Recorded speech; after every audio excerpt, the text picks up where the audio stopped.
Hi friends, ನಮಸ್ತೆ ಎಲ್ರಿಗೂ ವಿಜೀಸ್ ಕಿಚನ್ಗೆ ಸ್ವಾಗತ. ಹೇಗಿದ್ರೆ ಎಲ್ಲರೂ ಐ ಹೋಪ್ ಎಲ್ಲರೂ ಚೆನ್ನಾಗಿದ್ದೀರಾ ಅನ್ಕೋತೀನಿ. ಫಸ್ಟ್ಲಿಗೆ ಒಂದು ಗುಡ್ ನ್ಯೂಸ್ ನಿಮ್ಮ ಹತ್ರ ಹಂಚ್ಕೋತಿದ್ದೀನಿ. ಏನಪ್ಪ ಅಂದರೆ ನನ್ನ ಚಾನಲ್ 100 ಸಬ್ಸ್ಕ್ರೈಬರ್ಸ್ ಕಂಪ್ಲೀಟ್ ಆಗಿದೆ.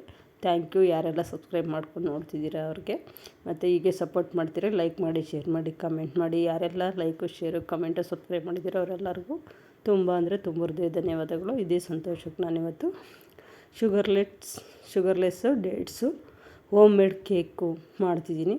ಇದಕ್ಕೆ ನಾನೀಗ ಫಸ್ಟಿಗೆ 1 ಕಪ್ಪು ಡೇಟ್ಸು ಬೀಜ ತೆಗೆದು ಅದನ್ನ ಮಿಕ್ಸಿ ಜಾರ್ಗೆ ಸ್ವಲ್ಪ ಹಾಲು ಸೇರಿಸ್ಕೊಂಡು ಹಾಕ್ಕೊಂಡು ಚೆನ್ನಾಗಿ ಪೇಸ್ಟ್ ಮಾಡ್ಕೊಂಡಿದ್ದೀನಿ. ಫೈನ್ ಪೇಸ್ಟ್ ಥರ ಆಗಬೇಕು. ಹಾಲು ಹಾಕ್ಕೊಂಡಿದ್ದೀನಿ ರುಬ್ಬಕ್ಕೆ. ಈಗ ಇದಕ್ಕೆ ಯಾವ ಕಪ್ಪಲ್ಲಿ ಡೇಟ್ಸ್ ತೊಗೊಂಡಿದ್ದೆ ಅದೇ ಕಪ್ಪಲ್ಲಿ ಅರ್ಧ ಕಪ್ಪು ಮೊಸರು, ಅರ್ಧ ಕಪ್ಪು ಅಡುಗೆ ಎಣ್ಣೆ ತೊಗೊಂಡಿದ್ದನ್ನ ನೀಟಾಗಿ ಬ್ಲೆಂಡ್ ಮಾಡ್ಕೊತಿದ್ದೀನಿ. ನೀವು ಇನ್ನೂ ಯಾರೆಲ್ಲ ನನ್ನ ಚಾನಲ್ ಸಬ್ಸ್ಕ್ರೈಬ್ ಮಾಡೋದೇ ನೋಡ್ತಿದ್ದೀರಾ ದಯವಿಟ್ಟು ಸಬ್ಸ್ಕ್ರೈಬ್ ಮಾಡ್ಕೊಂಡು ನೋಡಿ. ಹಾಗೆ ಈ ವಿಡಿಯೋಗೊಂದು ಲೈಕ್ ಕೊಡಿ, ಫ್ರೆಂಡ್ಸ್ಗೆಲ್ಲ ಶೇರ್ ಮಾಡಿ. ಹೊಸ ಈಸಿ ರೆಸಿಪೀಸ್ಗಾಗಿ ವಿಜೀಸ್ ಕಿಚನ್ನ ಸಬ್ಸ್ಕ್ರೈಬ್ ಮಾಡ್ಕೊಂಡು ಫಾಲೋ ಮಾಡಿ. ಮತ್ತು ಯಾವ ಕಪ್ಪಲ್ಲಿ ನಾನು ಡೇಟ್ಸ್ ತೊಗೊಂಡಿದ್ನೋ ಅದೇ ಕಪ್ಪಲ್ಲಿ 1 ಕಪ್ ಮೈದಾ ಹಿಟ್ಟು ಮತ್ತು ಅಡುಗೆ ಸೋಡಾ ಮತ್ತು ಬೇಕಿಂಗ್ ಪೌಡರು ಮತ್ತು ಕೋಕೋ ಪೌಡರ್ ಆದಷ್ಟು ಸೇರಿಸಿ ಜರಡಿ ಮಾಡಿಕೊಂಡು ಇದ್ರ ಜೊತೆ ಸೇರಿಸ್ಕೊಂಡು ಅದನ್ನು ಕೂಡ ನೀಟಾಗಿ ಬ್ಲೆಂಡ್ ಮಾಡ್ಕೊತಿದ್ದೀನಿ. ತುಂಬ ಕೋಕೋ ಪೌಡರ್ ಹಾಕೋದ್ರಿಂದ ಕಲರ್ ಚೇಂಜ್ ಆಗುತ್ತೆ ಮತ್ತು ಒಳ್ಳೆ ಟೆಕ್ಸ್ಚರ್ ಕೊಡುತ್ತೆ. ಆಲ್ಮೋಸ್ಟ್ ಎಲ್ಲರ ಮನೇಲೂ ಅಡುಗೆ ಸೋಡಾ ಇದ್ದೇ ಇರ್ತದೆ. ಬೇಕಿಂಗ್ ಪೌಡರನ್ನು ತರಿಸ್ಕೊಂಡು ಅದನ್ನು ಇದ್ರ ಜೊತೆಗೆ ಹಾಕಿ ಚೆನ್ನಾಗಿ ಬ್ಲೆಂಡ್ ಮಾಡ್ಕೊಂಡ್ರೆ ಆಯಿತು. ಈಗ ಕಾಯಿಸಿರೋ ಹಾಲು ಏನಿದೆ ಅದನ್ನು ಸ್ವಲ್ಪನೇ ಸೇರಿಸ್ಕೊಂಡಿದ್ದನ್ನ ನೀಟಾಗಿ ಬ್ಲೆಂಡ್ ಮಾಡ್ಕೊತಿದ್ದೀನಿ. ಥ್ಯಾಂಕ್ ಯು ಗೈಸ್, ಎಲ್ಲರೂ ಸಬ್ಸ್ಕ್ರೈಬ್ ಮಾಡಿಕೊಂಡು ಸಪೋರ್ಟ್ ಮಾಡ್ತಿರೋದಕ್ಕೆ, ಲೈಕ್, ಶೇರ್, ಕಮೆಂಟ್ ಮಾಡ್ತಿರೋದಕ್ಕೆ ಥ್ಯಾಂಕ್ ಯು ಸೋ ಮಚ್. ಇದೇ ರೀತಿ ಸಪೋರ್ಟ್ ಮಾಡ್ತೀರಿ. ಆದಷ್ಟು ಸಪೋರ್ಟ್ ಮಾಡಿ ನಮ್ಮಂಥವ್ರು ಬೆಳೆಯೋದಕ್ಕೆ. ನಿಮ್ಮಂಥವ್ರ ಅವಕಾಶ, ನಿಮ್ಮಂಥವ್ರು ಸಬ್ಸ್ಕ್ರೈಬ್ ಮಾಡೋದು, ನೀವು ಲೈಕು, ಶೇರು, ಕಮೆಂಟ್ ಮಾಡೋದು ಪ್ರತಿಯೊಂದು ಇಂಪಾರ್ಟೆಂಟ್ ಆಗುತ್ತೆ. ದಯವಿಟ್ಟು ಮಾಡಿ. ಈಗ ಹಾಲು ಹಾಕಿ ನೀಟಾಗಿ ಬ್ಲೆಂಡ್ ಮಾಡ್ಕೊಂಡ್ಮೇಲೆ ಅದಕ್ಕೆ ಸ್ವಲ್ಪ ಬೆಣ್ಣೆ ಬಿಸಿ ಮಾಡಿ ಹಾಕಿ ಸೇರಿಸ್ಕೊಂಡು ಕೂಡ ಅದನ್ನ ಬ್ಲೆಂಡ್ ಮಾಡ್ಕೊಂಡಿದ್ದೀನಿ. ಈಗ ಒಂದು ಪಾತ್ರೆಗೆ ಅದೇ ಬೆಣ್ಣೆ ಸ್ವಲ್ಪ ಹಚ್ಚಿ ಕೆಳಗಡೆ ಒಂದು ಪೇಪರ್ ಹಾಕಿ ಏನು ನಾನು ರೆಡಿ ಮಾಡ್ಕೊಂಡಿದ್ದೆ ಬ್ಯಾಟರ್ ಅದು ಹಾಕಿ ಅದ್ರ ಮೇಲೆ ಬಾದಾಮಿ ಪೀಸ್ನ ಸಣ್ಣದಾಗಿ ಕಟ್ ಮಾಡಿ ಸೇರಿಸ್ಕೊಂಡಿದ್ದೀನಿ. ನಾನು ಬಾಣಲಿಯಲ್ಲೇ ಇಟ್ಟು ಅದ್ರ ಮೇಲೆ ನೀಟಾಗಿ ಮುಚ್ಚಿಟ್ಟು 45 ಮಿನಿಟ್ಸು ಕುಕ್ ಮಾಡ್ಕೊಂಡಿದ್ದೀನಿ. ಇದು ಹೋಮ್ ಮೇಡ್ ಇದು, ಯಾವುದೇ ಓವನ್ ಆಗಲಿ ಶುಗರ್ ಆಗಲಿ ಏನೂ ಯೂಸ್ ಮಾಡಿಲ್ಲ ನಾವು. ಇದಕ್ಕೆ ಶುಗರ್ಲೆಸ್ಸು ಡೇಟ್ಸು ಕೇಕು ಆರೋಗ್ಯವಾಗಿ ಮನೇಲೇ ಈ ಥರ ಮಾಡ್ಕೊಂಡು ತಿನ್ಬೋದು. ಶುಗರ್ ಹಾಕದೇ ಇರೋದ್ರಿಂದ ಶುಗರ್ ಇರೋರು ಕೂಡ ಇದನ್ನು ತಿನ್ಬೋದು. ಹೆಲ್ದಿ ಕೂಡ. ನಿಮಗೆ ಗೊತ್ತಿರೋ ಹಾಗೆ ಖರ್ಜೂರ ತಿನ್ನೋದ್ರಿಂದ ತುಂಬಾ ಹೆಲ್ದಿ, ಅದರಲ್ಲಿ ವಿಟಮಿನ್, ಪ್ರೋಟೀನ್ ಎಲ್ಲ ಇರುತ್ತೆ, ಗೊತ್ತಿದೆಯಲ್ಲ ನಿಮಗೆ. ಹಾಗಾಗಿ ಈಗ ನೋಡಿ ಕೇಕು ತುಂಬ ಚೆನ್ನಾಗಿ ಬಂದಿದೆ. ಅದು ಪೂರ್ತಿ ಆಗಿದೆಯಲ್ಲ ಅಂತ ನೋಡೋಕೆ ನಾನು ಒಂದು ಟೂತ್ ಪಿಕ್ ಸಹಾಯದಿಂದ ನೋಡಿದೆ. ಸ್ವಲ್ಪನೂ ಅಂಟ್ಕೊಂಡಿಲ್ಲ ಅಂದರೆ ಕೇಕ್ ರೆಡಿ ಆಗಿದೆ ಅಂತ. 40 to 45 ಮಿನಿಟ್ಸ್ ಕುಕ್ ಮಾಡಿಕೊಂಡ್ರೆ ಸಾಕು. ಕೆಳಗಡೆ ಹಾಕಿರೋ ಪೇಪರು ತೆಕ್ಕೋತೀನಿ ನೋಡಿ. ನನಗೆ ಬಾಣಲಿ ಮಧ್ಯೆ ಸ್ವಲ್ಪ ಹಳ್ಳ ಇರೋದ್ರಿಂದ ಅಲ್ಲಿ ಸ್ವಲ್ಪ ಲೈಟಾಗಿ ಸೀದಿದೆ. ಕೆಳಗಡೆದೊಂದು ಸಣ್ಣ ಲೇಯರ್ ತೆಗೆದು ಹಾಕಿದ್ರೆ ಆಯಿತು.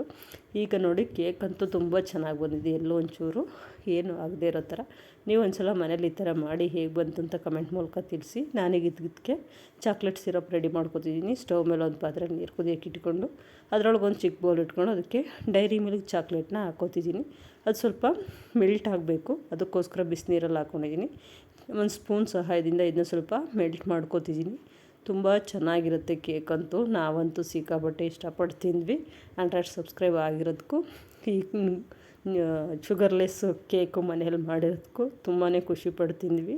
ತುಂಬಾ ಚೆನ್ನಾಗಿ ಬಂದಿತ್ತು ಕೇಕು. ಈಗ ಇದಕ್ಕೆ ಸ್ವಲ್ಪ ಬೆಣ್ಣೆ ಹಾಕ್ಕೊಂಡು ಅದು ಕೂಡ ಮೆಲ್ಟ್ ಮಾಡ್ಕೊತಿದ್ದೀನಿ. ಪೂರ್ತಿ ಚಾಕ್ಲೇಟ್ ಸಿರಪ್ಪು ರೆಡಿ ಆಗಬೇಕೀಗ. ನೋಡಿ ಆಲ್ಮೋಸ್ಟ್ ಇದು ರೆಡಿ ಆಗಿದೆ. ಈಗ ಇದನ್ನು ಆಚೆ ತೆಕ್ಕೊಂಡಿದ್ದನ್ನ ಸ್ವಲ್ಪ ಚೆನ್ನಾಗಿ ನೀಟಾಗಿ ಬ್ಲೆಂಡ್ ಮಾಡ್ಕೊತಿದ್ದೀನಿ. ಆಲ್ರೆಡಿ ರೆಡಿ ಆಯ್ತಾ ಬಂತು. ಇದಕ್ಕೀಗ ಸ್ವಲ್ಪ ಹಾಲು ಮಿಕ್ಸ್ ಮಾಡಿಕೊಂಡು, ಕಾಯಿಸಿರೋ ಹಾಲು ಮಿಕ್ಸ್ ಮಾಡ್ಕೊಂಡಿದ್ದನ್ನ ನೀಟಾಗಿ ಬ್ಲೆಂಡ್ ಮಾಡ್ಕೊತೀನಿ. ಅಂದರೆ ಚಾಕ್ಲೇಟ್ ಸಿರಪ್ ಸ್ವಲ್ಪ ತೆಳುವಾಗಿದ್ದರೆ ಅಪ್ಲೈ ಮಾಡೋಕ್ಕೆ ಚೆನ್ನಾಗಿರುತ್ತೆ ಅಂತ ತುಂಬ ಚೆನ್ನಾಗಿ ಬ್ಲೆಂಡ್ ಮಾಡ್ಕೋಬೇಕು. ಇದನ್ನ ಗಂಟಾಗದೇ ಇರೋ ಥರ ನೀಟಾಗಿ ಬ್ಲೆಂಡ್ ಮಾಡ್ಕೋಬೇಕು. ಹಾಲು ಹಾಕಿ ಸ್ವಲ್ಪನೇ ಹಾಲು ಹಾಕಿದ್ದನ್ನ ಪೇಸ್ಟ್ ಥರ ಮಾಡ್ಕೊಂಡಿದ್ದೀನಿ. ಒಂದೇ ಸಲ ಹಾಕ್ಕೊಂಡಿಲ್ಲ, ಹಾಲು ಸ್ವಲ್ಪ ಸೇರಿಸ್ಕೊಂಡಿದ್ದೀನಿ. ಈಗ ಇದಕ್ಕೆ ಕಟ್ ಮಾಡಿರೋಂಥ ಬಾದಾಮಿ ಸೇರಿಸ್ಕೊತಾ ಇದ್ದೀನಿ. ಬಾದಾಮಿ ಪೀಸ್ಗಳನ್ನ ಸೇರಿಸ್ಕೊಂಡು ಚೆನ್ನಾಗಿ ಮಿಕ್ಸ್ ಮಾಡ್ಕೊತಿದ್ದೀನಿ. ಚಾಕ್ಲೇಟ್ ಸಿರಪ್ ರೆಡಿಯಾಗಿದೆ. ಆಲ್ಮೋಸ್ಟ್ ಇದು ರೆಡಿಯಾಗಿದೆ ನೋಡಿ. ಈಗ ನಾವು ಕೇಕ್ ಏನು ರೆಡಿ ಮಾಡಿ ಇಟ್ಕೊಂಡಿದ್ವಲ್ಲ ಅದನ್ನು ತೆಗೆದು ಮಧ್ಯಕ್ಕೆ, ಅಂದರೆ 2 ಲೇಯರ್ ಥರ ಮಾಡಿ ಮಧ್ಯಕ್ಕೆ ಇದನ್ನ ಕಟ್ ಮಾಡ್ಕೊತಿದ್ದೀನಿ. ಯಾಕೆಂದರೆ ಇದಕ್ಕೆ ಸಿರಪ್ ಅಪ್ಲೈ ಮಾಡಬೇಕು. ನಾವೀಗ ಇದಕ್ಕೆ ಯಾವುದೇ ಶುಗರು ಅಥವಾ ಯಾವುದೇ ಸ್ವೀಟು ಉಪಯೋಗಿಸಿಲ್ಲ. ಹಾಗಾಗಿ ಚಾಕ್ಲೇಟ್ ಸಿರಪ್ ಮನೆಯಲ್ಲೇ ರೆಡಿ ಮಾಡಿಕೊಂಡು ಇದಕ್ಕೆ ಅಪ್ಲೈ ಮಾಡ್ತಿದ್ದೀನಿ. ನೀವು ಬೇಕು ಅಂದರೆ ಬೇಕಾದ್ರೆ ಈ ಚಾಕ್ಲೇಟ್ ಸಿರಪ್ ಮಾಡೋವಾಗ 1-2-3 ಟೇಬಲ್ ಸ್ಪೂನ್, ನಿಮ್ಗೆ ಶುಗರ್ ಕಡಿಮೆ ಅನಿಸಿದ್ರೆ 1-2-3 ಟೇಬಲ್ ಸ್ಪೂನಷ್ಟು ಶುಗರ್ ಆ್ಯಡ್ ಮಾಡ್ಕೋಬೋದು. ಆದರೆ ಹಾಗೆ ಕೂಡ ತುಂಬ ಚೆನ್ನಾಗಿ ಟೇಸ್ಟಿಯಾಗಿತ್ತು.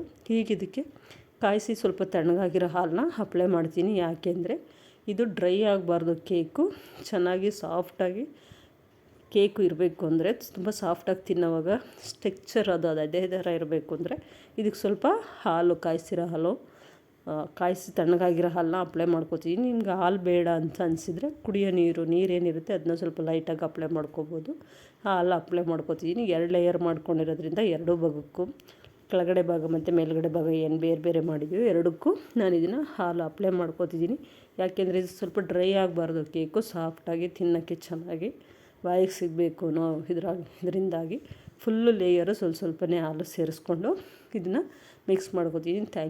Thank you so much. ನೀವು ಸಬ್ಸ್ಕ್ರೈಬ್ ಮಾಡ್ಕೊಂಡಿರೋದಕ್ಕೆ, ಲೈಕು ಶೇರು ಕಮೆಂಟ್ ಮಾಡಿರೋದಕ್ಕೆ. ಹೇಗೆ 100 ಸಬ್ಸ್ಕ್ರೈಬರ್ಸ್ ಆಗಿದ್ದಾರೋ ಹಾಗೆ 1000 ಸಬ್ಸ್ಕ್ರೈಬರ್ಸ್ ಆಗಿ ನಂಗೆ ಇದರಲ್ಲಿ ಮುಂದುವರಿಯೋಕ್ಕೆ, ನಾನು ಇದರಲ್ಲಿ ಅರ್ನ್ ಮಾಡೋಕ್ಕೆ ಅಥವಾ ಇದರಲ್ಲಿ ಇಂಪ್ರೂವ್ ಆಗೋದಕ್ಕೆ ನಿಮ್ಮೆಲ್ಲರ ಸಪೋರ್ಟ್ ತುಂಬಾ ಅಗತ್ಯ ಇದೆ. ದಯವಿಟ್ಟು ಸಪೋರ್ಟ್ ಮಾಡಿ, ಸಬ್ಸ್ಕ್ರೈಬ್ ಮಾಡ್ಕೊಂಡು ನೋಡಿ. ಇನ್ನೊಂದು ಲೇಯರ್ ಏನಿದೆ ಅದಕ್ಕೂ ಕೂಡ ಹಾಲು ಸೇರಿಸ್ಕೊತಾ ಇದ್ದೀನಿ. ಈಗ ರೆಡಿಯಾಗಿದೆ, ಎರಡಕ್ಕೂ ಹಾಲು ಹಾಕ್ಕೊಂಡಾಯಿತು. ಈಗ ಚಾಕ್ಲೇಟ್ ಸಿರಪ್ ಏನು ರೆಡಿ ಮಾಡ್ಕೊಂಡಿದ್ದೋ ಅದನ್ನು ಮೇಲ್ಗಡೆ ಇದನ್ನೇ ಸೇರಿಸ್ಕೊತಾ ಇದ್ದೀನಿ. ಒಂದು ಲೇಯರ್ ಕೆಳಗಡೆ ಏನು ಕಟ್ ಮಾಡ್ಕೊಂಡಿದ್ದೆ ಕೆಳಗಡೆ ಭಾಗಕ್ಕೆ ಈಗ ಇದನ್ನು ಚಾಕ್ಲೇಟ್ ಸಿರಪ್ನ ಅಪ್ಲೈ ಮಾಡ್ಕೊತಿದ್ದೀನಿ. ಇದು ಕಂಪ್ಲೀಟಾಗಿ ಅಪ್ಲೈ ಮಾಡಾದ್ಮೇಲೆ ಇನ್ನೊಂದು ಭಾಗ ಏನಿದೆ ಅದು ಇದ್ರ ಮೇಲೆ ಸೇರಿಸ್ಕೊಂಡು ಅದಕ್ಕೂ ಕೂಡ ಅಪ್ಲೈ ಮಾಡ್ಕೊತೀನಿ. ನೀವು ಒಂದು ಸಲ ಮನೇಲಿ ಮಾಡಿ ನೋಡಿ. ಔಟ್ಸೈಡು ಕ್ರೀಮ್ ಇರೋ ಕೇಕ್ ತಂದು ತಿನ್ನೋದಕ್ಕಿಂತ ಈ ಥರ ಹೋಮ್ ಮೇಡ್ ಕೇಕು ಮನೆಯಲ್ಲೇ ಮಾಡೋದ್ರಿಂದ ಒಳ್ಳೆ ಟೇಸ್ಟ್ ಕೂಡ ಇರುತ್ತೆ, ಹೆಲ್ದಿ ಕೂಡ. ತುಂಬ ಅಂದರೆ ತುಂಬಾ ಚೆನ್ನಾಗಿ ಬಂದಿತ್ತು. ನಾವಂತೂ ಸಿಕ್ಕಾಪಟ್ಟೆ ಎಂಜಾಯ್ ಮಾಡ್ಕೊಂಡು ತಿಂದ್ವಿ. ಊರಿಂದ ನಮ್ಮ ಅಕ್ಕ ಬೇರೆ ಬಂದಿದ್ದರು, ಅವರು ಕೂಡ ತುಂಬ ಇಷ್ಟಪಟ್ಟು ತಿಂದರು. ಈಗ ನೋಡಿ ಇನ್ನೊಂದು ಲೇಯರ್ ಅದ್ರ ಮೇಲೆ ಹಾಕ್ಕೊಂಡಿದ್ದೀನಿ. ಅದ್ರ ಮೇಲೆ ಹಾಕ್ಕೊಂಡು ಈಗ ಅದನ್ನು ಕೂಡ ಸ್ವಲ್ಪ ಹೋಲ್ ಮಾಡ್ಕೊತೀನಿ. ಅಂದರೆ ಚಾಕ್ಲೇಟು ಸಿರಪ್ ಅದ್ರ ಮೇಲೆ ಹಾಕಿದ್ರೆ ನೀಟಾಗಿ ಒಳಗಡೆ ಅಪ್ಲೈ ಆಗಲಿ, ನೀಟಾಗಿ ಇಳಿಲಿ ಅನ್ನೋ ಕಾರಣಕ್ಕೆ ಸ್ವಲ್ಪ ಲೈಟಾಗಿ ಹೋಲ್ ಮಾಡ್ಕೊಂಡಿದ್ದೀನಿ. ಈಗ ಮೇಲೆ ಚಾಕ್ಲೇಟ್ ಸಿರಪ್ ಹಾಕ್ಕೋತಿದ್ದೀನಿ. ಫಸ್ಟು ಮಧ್ಯ ಭಾಗ ಹಾಕ್ಕೊಂಡು ಆಮೇಲೆ ಪೂರ ಸೈಡಲ್ಲೆಲ್ಲ ಹಾಕ್ಕೋಬೇಕು. ಯಾಕೆಂದರೆ ಚಾಕ್ಲೇಟ್ ಸಿರಪ್ ಮಧ್ಯದ ಭಾಗ ಹಾಕ್ಕೊಂಡು ಮಿಕ್ಕಿದ್ದೆಲ್ಲ ಪೂರ್ತಿ ಸೈಡಲ್ಲೆಲ್ಲ ಹಾಕ್ಕೊಂಡ್ರೆ ನೀಟಾಗಿ ಅಪ್ಲೈ ಮಾಡೋಕ್ಕೆ ನೀಟಾಗಿರುತ್ತೆ ಅಂತ. ಹಾಗಾಗಿ ನೀವು ಸೈಡಲ್ಲಿ ಫಸ್ಟ್ ಮಾಡ್ಕೊಂಡ್ರೆ ಎಲ್ಲ ಕೆಳಗಡೆ ಹರಿದು ಬರುತ್ತೆ, ಮೇಲಕ್ಕೆ ಸಾಕಾಗದೆ ಆಗಬಾರ್ದಲ್ವ. ಹಾಗಾಗಿ ಈ ಥರ ಫಸ್ಟ್ ಮಧ್ಯ ಭಾಗ ಸೇರಿಸ್ಕೊಂಡು ಆಮೇಲೆ ಸೈಡಲ್ಲಿ ಈ ಥರ ಚಾಕ್ಲೇಟ್ ಸಿರಪ್ಪು ಅಪ್ಲೈ ಮಾಡಿಕೊಂಡ್ರೆ ತುಂಬಾ ಚೆನ್ನಾಗಿರುತ್ತೆ. ಈಗ ಇದೆಲ್ಲ ರೆಡಿ ಆದಮೇಲೆ 1 ಅವರ್ ಫ್ರಿಜ್ಜಲ್ಲಿ ಸ್ಟೋರ್ ಮಾಡಿಟ್ಟು ಆಮೇಲೆ ತಿಂದ್ರಂತೂ ಸಿಕ್ಕಾಬಟ್ಟೆ ಚೆನ್ನಾಗಿರುತ್ತೆ. ನೀವೊಂದು ಸಲ ಮನೇಲಿ ಮಾಡಿ ಈ ಥರ ಹೋಮ್ ಮೇಡ್ ಕೇಕು ಹೇಗೆ ಬಂತು, sugarless dates cake, home made cake ಅನ್ನೋದನ್ನು ಕಮೆಂಟ್ ಮೂಲಕ ತಿಳಿಸಿ. ಹಾಗೆ ನಿಮ್ಮ ಅನಿಸಿಕೆ, ಅಭಿಪ್ರಾಯಗಳು, ಸಲಹೆ, ಸೂಚನೆಗಳು ಏನೇ ಇದ್ದರೂ ದಯವಿಟ್ಟು ಕಮೆಂಟ್ ಬಾಕ್ಸಲ್ಲಿ ಹಾಕಿ. ಏನಾದರೂ ಚೇಂಜಸ್ ಮಾಡ್ಕೋಬೇಕಾ ಆ ಥರ ಏನಾದರೂ ಇದ್ದರೆ ಅದು ಕೂಡ ಹೇಳಿ. ನೋಡಿ ನಾನು ಫ್ರಿಜ್ಜಲ್ಲಿ ಸ್ಟೋರ್ ಮಾಡಿರ್ತೀನಿ. 1 ಅವರ್ ಆದಮೇಲೆ ಈ ಥರ ಕಟ್ ಮಾಡಿ ತಿಂದ್ವಿ, ತುಂಬಾ ಚೆನ್ನಾಗಿ ಬಂದಿತ್ತು. ನೀವು ಈ ಥರ ಮಾಡಿ ಹೇಗೆ ಬಂತು ಅಂತ ಕಮೆಂಟ್ ಮೂಲಕ ತಿಳಿಸಿ. Once again thank you. Subscribe ಮಾಡ್ಕೊಂಡು ನನ್ನ ಚಾನಲ್ಗೆ ಸಪೋರ್ಟ್ ಮಾಡ್ತಿರೋದಕ್ಕೆ thank you for watching friends.